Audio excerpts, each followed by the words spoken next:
नमस्कार, मी शुभम दिलीप वाल्लेकर. मी राहायला वाल्लेकरवाडीमध्येच आहे आणि आम्ही सामाजिक कार्यामध्ये महाआरोग्य शिबिर केलं, रक्तदान शिबिर केलं. कोविडच्या काळात बऱ्याचशा लोकांना आम्ही ज्या गोष्टींची मदत लागली, इंजेक्शन असो अथवा पी किट असो काय असो, त्या गोष्टींना सगळ्यांना आम्ही त्यावेळेस प्रोव्हाइड केल्या. आणि आज आम्ही सामाजिक कार्यामध्ये आमच्या घराण्यामधूनच आम्ही सामाजिक कार्य करत आलो आहे. तर ह्या सामाजिक कार्यासाठी आम्ही पुढं येऊन आता नगरसेवकाच्या इलेक्शनसाठी येतोय. तुम्हाला काय वाटतं की प्रभाग क्रमांक 17 मधून आपण निवडणूक लढवू?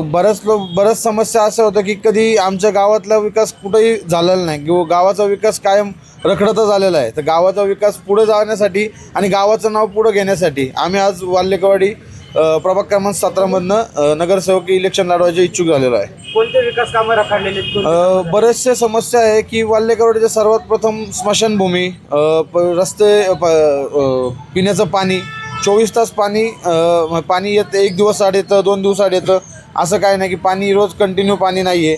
ड्रेनेजचा असू दे, परत प्लेग्राऊंड असू दे, शाळेचा असू दे, तर असे बरेच रस्ते, असे बरेचसे मुद्दे की ज्याला विकास अजून कुठेच झालेला नाही.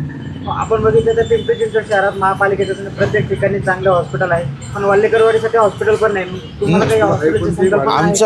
आमच्या प्रभागामध्ये हॉस्पिटल आहे, पण हॉस्पिटलही प्रायव्हेट झालेलं आहे की जे सरकारी मालमत्तेचं जे हॉस्पिटल होतं ते आता प्रायव्हेटीकरण करून पुढं चालवण्यात आलेलं आहे.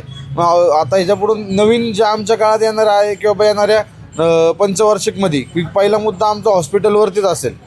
तुम्हाला वाटतं या परिसरातील नागरिक नवीन चेहऱ्याला संधी देतील यावेळी? 100% वाटेल, कारण की गेले 8 वर्षापासून इथले नगरसेवक, स्थानिक नगरसेवक कुठल्याही कामाला कधी त्यांनी प्राधान्य दिलं नाही. असंही आमच्या गावाला तर दिलं नाही की चिंचवड वाल्लेकरवाडीमध्ये आज वाल्लेकरवाडी असू दे, वाल्लेकरवाडीला कधीही प्राधान्य दिलं गेलं नाही.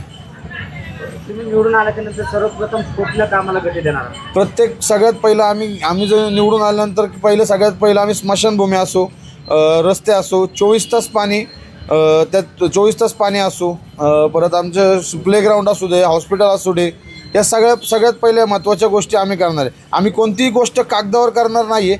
ही जी आहे ती रूपांतर करून आम्ही त्याच्यात स्थिर करून आम्ही जागेवरती दाखवून देणार आहेत. निवडणुकीला कोणते मुद्दे घेऊन तुम्ही समोर आला? आज बरेचसे प्रलंबित प्रश्न आहे. पाणी असू दे, स्मशानभूमी असू दे, ड्रेनेज असू दे, प्लेग्राऊंड असू दे, असे विरंगुळा केंद्र असू दे, असे बरेचसे समस्या आहे की त्या वाल्लेकरवाडीला कधीच नाही आहे. तर त्या समस्या घेऊन आम्ही आज पुढे आलेलो आहोत. परिसरातील नागरिकांना काय आव्हान करा? सर्व परिसरातील नागरिकांना मी आव्हान करतो की एक सुशिक्षित नगरसेवक आणि एक सुशिक्षित माणूस तुम्ही निवडून द्या आणि चांगला माणूस निवडून द्या, जेणेकरून तुमची कामं होतील असा माणूस तुम्ही निवडून द्या. निवडणुकीच्या रिंगणात तिकीट मिळेल नाही मिळेल, पक्षांना संधी जर दुसऱ्या उमेदवाराला दिली तर काम करताल का त्याच्यामध्ये बंडखोरी करा? हो, नाही, काम करेल, 100% आम्ही काम करेल. तो निर्णय आम्ही सर्व ग्रामस्थांचा असेल, अखिल वाल्लेकरवाडी ग्रामस्थ हा निर्णय घेतील, तो निर्णय मी मान्य करेल. राष्ट्रवादी जो उमेदवार देईल तो उमेदवार तुम्हाला मान्य असेल? हो.